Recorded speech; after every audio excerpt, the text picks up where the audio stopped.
Hi friends, എല്ലാ വീക്കെൻഡിലും mutual fund അതുപോലെ ETF related ആയിട്ട് ചെയ്യുന്ന വീഡിയോയിലേക്ക് എല്ലാവർക്കും സ്വാഗതം. അസോസിയേഷൻ ഓഫ് മ്യൂച്വൽ ഫണ്ടിന്റെ ഡാറ്റകൾ പ്രകാരം ഇന്ത്യയിൽ മ്യൂച്വൽ ഫണ്ട് നടത്തുന്ന ഏകദേശം 47ഓളം സർക്കാർ അംഗീകൃത അല്ലെങ്കിൽ സെബി രജിസ്റ്റേർഡ് ആയിട്ടുള്ള അസറ്റ് മാനേജ്മെന്റ് കമ്പനികളുണ്ട്.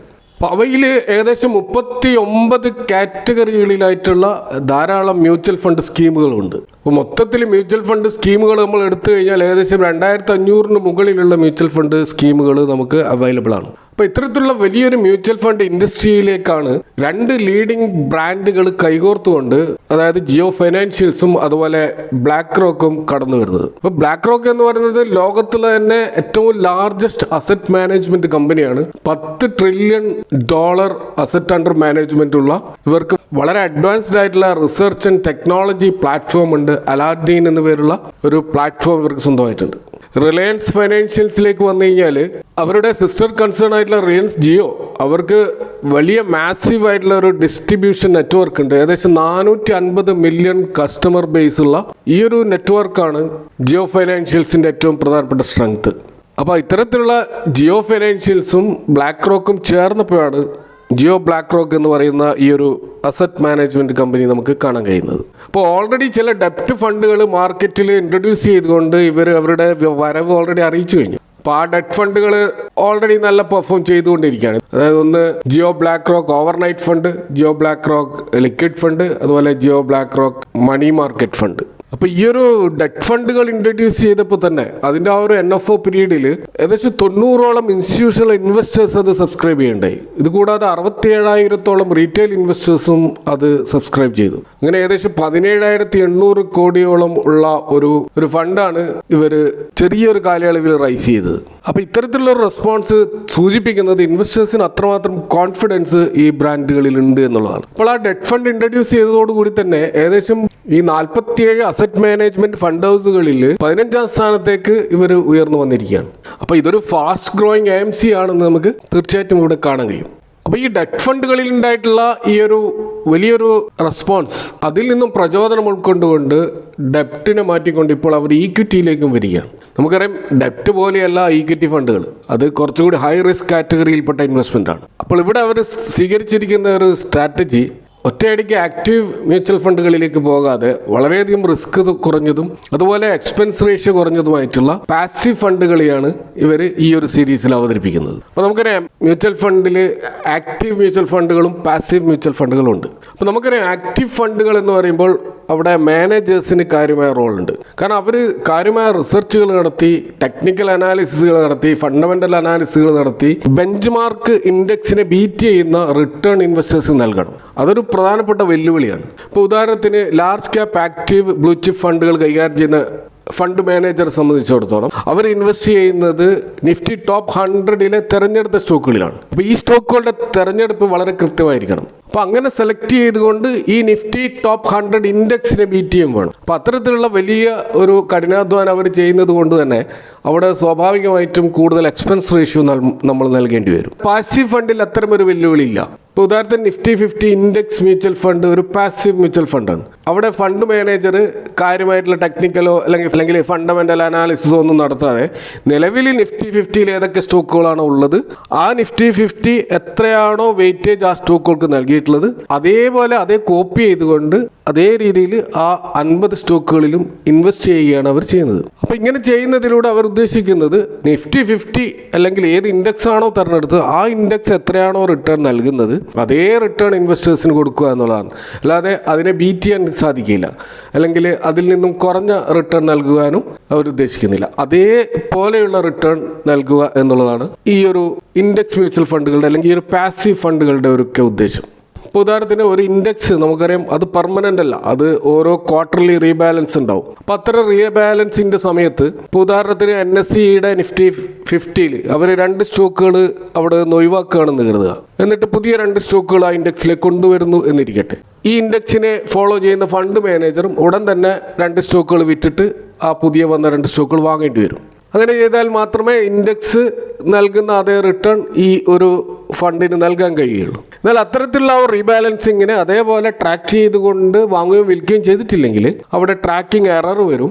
ഈ ഒരു പ്രശ്നം മാത്രമാണ് ഇൻഡെക്സ് ഫണ്ടുകളിൽ അല്ലെങ്കിൽ പാസീവ് ഫണ്ടുകളിൽ ഫണ്ട് മാനേജേഴ്സ് നേരിടുന്ന ഒരു മൈനർ ഇഷ്യൂ എന്ന് വേണമെങ്കിൽ പറയാം. അപ്പോൾ ഇവിടെ ഇപ്പോൾ ജിയോ ബ്ലാക്ക് റോക്ക് കൊണ്ടുവന്നിട്ടുള്ള ഈക്വിറ്റി ഇൻഡെക്സ് ഫണ്ടുകൾ 5 സ്കീമുകളിലാണ് കൊണ്ടുവന്നിട്ടുള്ളത്. അപ്പോൾ ഇതിൽ 4 പ്യുവർ ഈക്വിറ്റിയും 1 ഗവൺമെന്റ് ബോണ്ടുകളിൽ ഇൻവെസ്റ്റ് ചെയ്യുന്ന ഒരു ഡെറ്റ് ഇൻഡെക്സുമാണ്. അങ്ങനെ മൊത്തത്തിൽ 5 ഫണ്ടുകളാണ് നമുക്ക് കാണാൻ കഴിയുക. അപ്പോൾ ഇതിലൊന്ന് Jio BlackRock Nifty 50 index fund. അത് ഇന്ത്യയിലെ ടോപ്പ് 50 കമ്പനികളിൽ ഇൻവെസ്റ്റ് ചെയ്യുന്ന ഒരു ഇൻഡെക്സ് ആയിരിക്കും. രണ്ടാമത്തേത് നിഫ്റ്റി നെക്സ്റ്റ് 50 ഇൻഡെക്സ് ഫണ്ടാണ്. ഇത് നിഫ്റ്റി ടോപ്പ് 100ൽ നിഫ്റ്റി 50 കഴിഞ്ഞിട്ടുള്ള 51ാമത്തെ സ്റ്റോക്ക് മുതൽ 100 വരെയുള്ള ആ സ്റ്റോക്കുകളാണ് ഇൻവെസ്റ്റ് ചെയ്യുക. മൂന്നാമത്തേത് നിഫ്റ്റി മിഡ് ക്യാപ് 150 ഇൻഡെക്സ് ആണ്. ഇത് ടോപ്പ് 100 കമ്പനികൾ കഴിഞ്ഞിട്ടുള്ള നിഫ്റ്റിയിലെ 101 മുതൽ 250 വരെയുള്ള 150 കമ്പനികളിൽ ഇൻവെസ്റ്റ് ചെയ്യുന്ന ഒരു ഫണ്ടായിരിക്കും. മറ്റൊന്ന് നിഫ്റ്റി സ്മോൾ ക്യാപ് 250 ഇൻഡെക്സ് ആണ്. ഇത് 251 മുതൽ നിഫ്റ്റി 500 വരെയുള്ള 250 സ്റ്റോക്കുകൾ ഇൻവെസ്റ്റ് ചെയ്യുന്ന ആ സ്മോൾ ക്യാപ് ഇൻഡെക്സ് ആണ്. അപ്പോൾ ഈ 4 ഈക്വിറ്റി ഇൻഡെക്സ് ഫണ്ടുകൾ കൂടാതെ ബോണ്ടുകൾ ഇൻവെസ്റ്റ് ചെയ്യുന്ന നിഫ്റ്റി 8 13 ഇയർ ജിസെക് ഇൻഡെക്സ് ഫണ്ട്. അപ്പോൾ ഇവിടെ 8 മുതൽ 13 വർഷം വരെ ടാർഗറ്റ് ഉള്ള ഗവൺമെന്റ് സെക്യൂരിറ്റികളിലാണ് അല്ലെങ്കിൽ അത്തരം ബോണ്ടുകളിലാണ് ഇൻവെസ്റ്റ് ചെയ്യുന്നത്. അതിന്റെ ഒരു ഇൻഡെക്സ് നിഫ്റ്റിയിലുണ്ട്. ആ ഇൻഡെക്സിനെയാണ് ഇവർ ട്രാക്ക് ചെയ്യുന്നത്. അപ്പോൾ ഞാൻ നേരത്തെ സൂചിപ്പിച്ചു, ഇങ്ങനെ ഈ ഇൻഡെക്സ് ട്രാക്ക് ചെയ്യുമ്പോൾ ഇൻഡെക്സിന്റെ അതേ റിട്ടേൺ ആയിരിക്കും ഈ ഫണ്ടുകൾ നൽകുക എന്ന് പറഞ്ഞു. അത് ശരിയാണോ എന്ന് നമുക്കൊന്ന് പരിശോധിച്ച് നോക്കാം. അപ്പോൾ ഇവിടെ കാണുന്നത് 5 വർഷത്തെ റിട്ടേണിന്റെ ഒരു ഡാറ്റയാണ്. ഇവിടെ കാണാൻ പറ്റും നിഫ്റ്റി 50 ഇൻഡെക്സ്. അത് 16% ഒരു CAGR റിട്ടേൺ ആണ് കഴിഞ്ഞ 5 വർഷം നൽകിയത്. ഈ ഒരു കാറ്റഗറിയിലുള്ള ഒരു സുപ്രധാനമായ ഫണ്ടായിട്ടുള്ള HDFCയുടെ നിഫ്റ്റി 50 ഇൻഡെക്സ് ഫണ്ടിന്റെ റിട്ടേണും ഏകദേശം 17% അടുത്താണെന്ന് കാണാം. അപ്പോൾ അവിടെ വലിയ വ്യത്യാസം കാറ്റഗറി ആയിട്ട് ഇല്ല എന്ന് നമുക്ക് കാണാൻ കഴിയും. ഈ രണ്ടാമത് നോക്കുകയാണെങ്കിൽ നിഫ്റ്റി നെക്സ്റ്റ് 50 ആണ്. ആ ഇൻഡെക്സിന്റെ റിട്ടേൺ 5 ഇയേഴ്സിന്റെ CAGR റിട്ടേൺ 19%. അപ്പോൾ ഈ ഒരു രംഗത്തുള്ള ഒരു പ്രധാനപ്പെട്ട മ്യൂച്വൽ ഫണ്ടായിട്ടുള്ള UTI നിഫ്റ്റി നെക്സ്റ്റ് 50 ഇൻഡെക്സ് ഫണ്ടും അതും 19% റിട്ടേൺ നൽകിയതായിട്ട് കാണാം. ഇതേപോലെ നിഫ്റ്റിയിലെ പ്രധാനപ്പെട്ട ഇൻഡെക്സായ നിഫ്റ്റി മിഡ് ക്യാപ് 150 ഇൻഡെക്സ് കഴിഞ്ഞ 5 വർഷം നൽകിയ റിട്ടേൺ 27.8%. ഈ ഒരു രംഗത്തുള്ള മിഡ് ക്യാപ് 150 മോട്ടിലാൽ ഒസ്വാളിന്റെ മ്യൂച്വൽ ഫണ്ട് നൽകിയ റിട്ടേൺ 28.13 ആണ് 5 ഇയേഴ്സിന്റെ CAGR റിട്ടേൺ.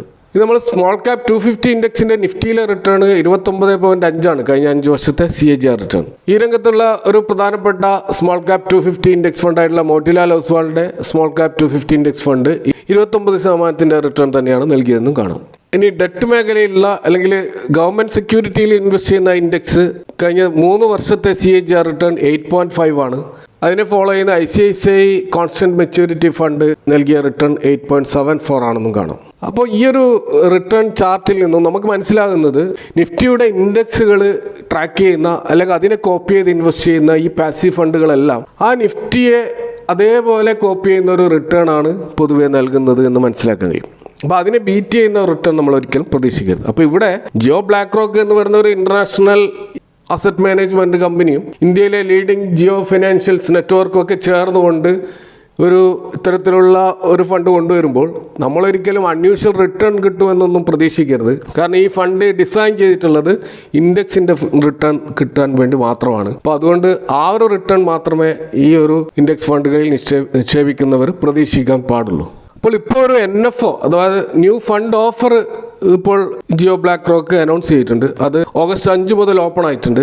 അത് August 12 വരെ നമുക്ക് ഈ ഒരു NFOക്ക് അപ്ലൈ ചെയ്യാവുന്നതാണ്. ഇപ്പോൾ NFO ആകുമ്പോൾ ഒരു നേരൊരു അഡ്വാൻറ്റേജ് എന്താണെന്ന് വെച്ചാൽ അവിടെ ഒരു പ്രീ ഫിക്സ് ചെയ്തിട്ടുള്ള ഒരു NAV ആയിരിക്കും. ഇപ്പോൾ 10 രൂപ എന്നുള്ള ഒരു NAV ആയിരിക്കും. അത് ലിസ്റ്റ് ചെയ്യുമ്പോൾ ചിലപ്പോൾ അതിൽ കൂടുതലായിരിക്കാം NAV. ആ ഒരു ഡിഫറൻസിൻ്റെ ചെറിയൊരു പ്രോഫിറ്റ് നമുക്ക് ലഭിച്ചു എന്ന് വരാം. എന്നാൽ ഒരു NFO എന്ന് പറയുമ്പോൾ അതിന് ഹിസ്റ്റോറിക്കൽ ഡാറ്റകളും നമ്മൾ കയ്യില്ല. ഇപ്പോൾ ഉദാഹരണത്തിന് ഈ ഒരു ജിയോ ബ്ലാക്ക് റോക്ക് നമുക്ക് മറ്റ് ഫണ്ടുകൾ ആയിട്ട് താരതമ്യം ചെയ്യാനുള്ള ഹിസ്റ്റോറിക്കൽ ഡാറ്റകളില്ല. ഇത് പുതിയൊരു ഫണ്ടാണ്. അപ്പോൾ ആ കഴിഞ്ഞ 5 വർഷം എത്ര റിട്ടേൺ നൽകി എന്ന് നമുക്ക് പരിശോധിക്കാൻ കഴിയില്ല. അതുപോലെ ഡിഫറെൻറ്റ് മാർക്കറ്റ് സൈക്കിളിൽ ഇതിൻ്റെ റിട്ടേൺ എന്ത് എന്നും നമുക്ക് പരിശോധിക്കാൻ കഴിയില്ല. പക്ഷേ നമുക്ക് പരിശോധിക്കാൻ കഴിയുന്നത് ആ ഇൻഡെക്സ് മാത്രമാണ്. അത്തരം ഹിസ്റ്റോറിക്കൽ ഡാറ്റ ഇല്ലെങ്കിൽ പോലും നമുക്ക് ഏകദേശം ഒരു അനുമാനത്തിൽ എത്താൻ പറ്റും എത്ര റിട്ടേൺ കിട്ടുമെന്നുള്ളത്. കാരണം ഇത് ഇൻഡെക്സിൻ്റെ ഹിസ്റ്ററി നമ്മൾ പരിശോധിച്ചാൽ മതി.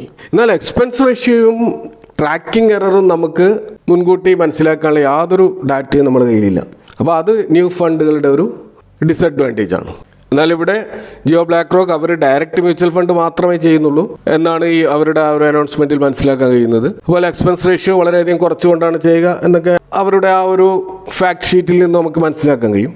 കൂടാതെ ഇതിൻ്റെ ഫണ്ട് മാനേജേഴ്സ് വളരെയധികം എക്സ്പീരിയൻസ്ഡ് ആയിട്ടുള്ള വിവിധ അസറ്റ് മാനേജ്മെന്റ് കമ്പനികളിൽ പ്രവർത്തിച്ചിട്ടുള്ള ഫണ്ട് മാനേജേഴ്സാണ്. അതിലൊന്ന് തൻവി കച്ചേരിയാണ്, മറ്റൊന്ന് ആനന്ദ് ഷാ, മറ്റൊന്ന് ഹരീഷ് മേത്ത. ഇവരൊക്കെയാണ് നമുക്ക് ഫണ്ട് മാനേജേഴ്സായിട്ട് കാണുന്നത്. അപ്പോൾ ഇവരുടെ ഒരു പ്രൊഫൈൽ നോക്കിക്കഴിഞ്ഞാൽ ഇവർ പല AMCകളിലും വർക്ക് ചെയ്തതായിട്ട് നമുക്ക് കാണാൻ കഴിയും. ഇപ്പോൾ ബ്ലാക്ക് റോക്കിൻ്റെ ഈ ഇൻഡെക്സ് ഫണ്ടുകളൊക്കെ നമുക്ക് 500 rupees കൊണ്ട് ഒരു തുടങ്ങാവുന്ന ഫണ്ടുകളായിട്ടാണ് നമുക്ക് കാണാൻ കഴിയുക. അതിനുശേഷം 1 രൂപയുടെ മൾട്ടിപ്പിൾസ് ആയിട്ട് നമുക്ക് ഇഷ്ടമുള്ള എമൗണ്ട് ഇതിൽ ഇൻവെസ്റ്റ് ചെയ്യാവുന്നതാണ്. NFOക്ക് ശേഷം സിസ്റ്റമാറ്റിക് ഇൻവെസ്റ്റ്മെന്റ് പ്ലാനും ഇതിൽ ചെയ്യാവുന്നതാണ്. അപ്പോൾ ഇത് ജിയോ ഫിനാൻസ് ആപ്പ് വഴിയും മൈ ജിയോ ആപ്പ് വഴിയൊക്കെ ഇതിൽ എൻട്രി എടുക്കാം. അതുപോലെ ഈ NFOക്ക് അപ്ലൈ ചെയ്യാവുന്നതാണ്. ഗ്രോ, സെറോദ, പേടിഎം, ഇൻഡ് മണി, ധൻ, കുവേര തുടങ്ങിയ സെബി രജിസ്റ്റേർഡ് ബ്രോക്കേഴ്സിലൂടെയും ഇൻവെസ്റ്റ്മെന്റ് അഡ്വൈസേഴ്സിലൂടെയും ഇതിൽ എൻട്രി എടുക്കാവുന്നതാണ്. അപ്പോൾ ഇവരുടെ ഈ ഒരു ഫണ്ടുകൾ ആർക്കൊക്കെയാണ് അനുയോജ്യമാവുക എന്ന് നമ്മൾ നോക്കുകയാണെങ്കിൽ, ഇപ്പോൾ നമ്മളൊരു അൾട്രാ കൺസർവേറ്റീവ് ഇൻവെസ്റ്റർ ആണെങ്കിൽ, അതായത് വളരെ ലോ റിസ്ക് പ്രൊഫൈലുള്ള ഒരാളാണെങ്കിൽ ഏറ്റവും ബെസ്റ്റ് നിഫ്റ്റി 50 ഇൻഡെക്സ് ഫണ്ടും അതിൻ്റെ കൂടെ 8 to 13 year G-Sec ഇൻഡെക്സ് ഫണ്ടുമാണ്. കാരണം ഈ ഒരു ബോണ്ട് ഫിക്സഡ് റിട്ടേൺ നൽകുന്ന രീതിയിലാണ് അത് പ്രവർത്തിക്കുക. എന്നാൽ നിഫ്റ്റി 50യിൽ വളറ്റിലിറ്റി ഉണ്ടാവും. അപ്പോൾ ആ വളറ്റിലിറ്റിയെ കുറച്ചെങ്കിലും ബാലൻസ് ചെയ്യാൻ ഇതിന് സാധിക്കും. വലിയ റിസ്ക് എടുക്കാൻ താല്പര്യം ഇല്ലാത്ത ഒരു പുതിയ ഇൻവെസ്റ്റർ ആണെങ്കിൽ തീർച്ചയായിട്ടും ഈ ഒരു 2 ഫണ്ടുകളുടെ കോമ്പിനേഷൻ പരീക്ഷിക്കാവുന്നതാണ്. അത് ജിയോ, ബ്ലാക്ക് റോക്ക് തന്നെ വേണമെന്നില്ല, വേറെ കമ്പനികളുടെ ഈ ഇൻഡെക്സ് ഫണ്ടുകളിൽ നമുക്ക് ചെയ്യാവുന്നതാണ്. ഈ ഫണ്ട് ഞാൻ നേരത്തെ സൂചിപ്പിച്ചതുപോലെ ബേസിക്കലി റിട്ടേൺ എല്ലാം ഓൾമോസ്റ്റ് സെയിം ആയിരിക്കും. നിങ്ങളൊരു കൺസർവേറ്റീവ് ഇൻവെസ്റ്റർ ആണ്, പക്ഷേ കുറച്ചുകൂടി റിസ്ക് എടുക്കാൻ താല്പര്യമുള്ള ആളാണെങ്കിൽ നിഫ്റ്റി 50 ഇൻഡെക്സ് ഫണ്ടും നിഫ്റ്റി നെക്സ്റ്റ് 50 ഇൻഡെക്സ് ഫണ്ടും ചേർന്നിട്ടുള്ള ഒരു കോമ്പിനേഷൻ ആയിരിക്കും ഏറ്റവും അനുയോജ്യമാകുക. അതല്ല നിങ്ങൾ കുറച്ചുകൂടി ഹയർ റിസ്ക്, ഒരു മോഡറേറ്റ് റിസ്ക് എടുക്കുന്ന ഒരാളാണെങ്കിൽ നിഫ്റ്റി നെക്സ്റ്റ് 50 ഇൻഡെക്സും നിഫ്റ്റി മിഡ് ക്യാപ് 150 ഇൻഡെക്സും പരീക്ഷിക്കാവുന്നതാണ്. അതല്ല നിങ്ങളൊരു അഗ്രസീവ് ഇൻവെസ്റ്റർ ആണ്, ഹൈ റിസ്ക് എടുക്കുന്ന ഇൻവെസ്റ്റർ ആണെങ്കിൽ ഒരു നിഫ്റ്റി മിഡ് ക്യാപ് 150യും നിഫ്റ്റി സ്മോൾ ക്യാപ് 250യും കോമ്പിനേഷൻ ചെയ്തുകൊണ്ട് ഇൻവെസ്റ്റ് ചെയ്യാവുന്നതാണ്.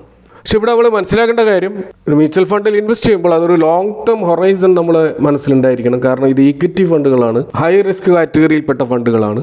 ഒരു 5 to 7 years മുകളിലുള്ള ഒരു ടൈം ഹൊറൈസൺ നമുക്ക് തീർച്ചയായിട്ടും ഉണ്ടായിരിക്കണം. അതുപോലെ ഒരു ഗോൾ ബേസ്ഡ് ആയിട്ടുള്ള ഇൻവെസ്റ്റ്മെൻ്റ് ആണ് എപ്പോഴും മ്യൂച്വൽ ഫണ്ടിൽ കൂടുതൽ ഗുണം ചെയ്യുക. അപ്പോൾ ഇവിടെ ജിയോ ബ്ലാക്ക് റോക്കിൻ്റെ മ്യൂച്വൽ ഫണ്ടുമായി ബന്ധപ്പെട്ട ഇൻഫർമേഷൻസ് കൈമാറിയെന്ന് മാത്രം. ഇതൊരിക്കലും ഒരു ഇൻവെസ്റ്റ്മെൻറ്റ് അഡ്വൈസ് അല്ല. നിങ്ങളുടെ ഫൈനാൻഷ്യൽ അഡ്വൈസേഴ്സുമായി ബന്ധപ്പെട്ടുകൊണ്ട് നിങ്ങൾക്ക് അനുയോജ്യമാണെങ്കിൽ മാത്രം ഇത്തരം ഫണ്ടുകൾ ഇൻവെസ്റ്റ് ചെയ്യുക. അപ്പോൾ ഇതൊക്കെയാണ് മൊത്തത്തിൽ ഈ ഫണ്ടുകളുമായി ബന്ധപ്പെട്ടിട്ട് ഇവിടെ പറയാനുള്ളത്. നിങ്ങളുടെ അഭിപ്രായങ്ങൾ കമൻറ്റുകൾ അറിയിക്കുക. Thanks for watching. See you next time with another video.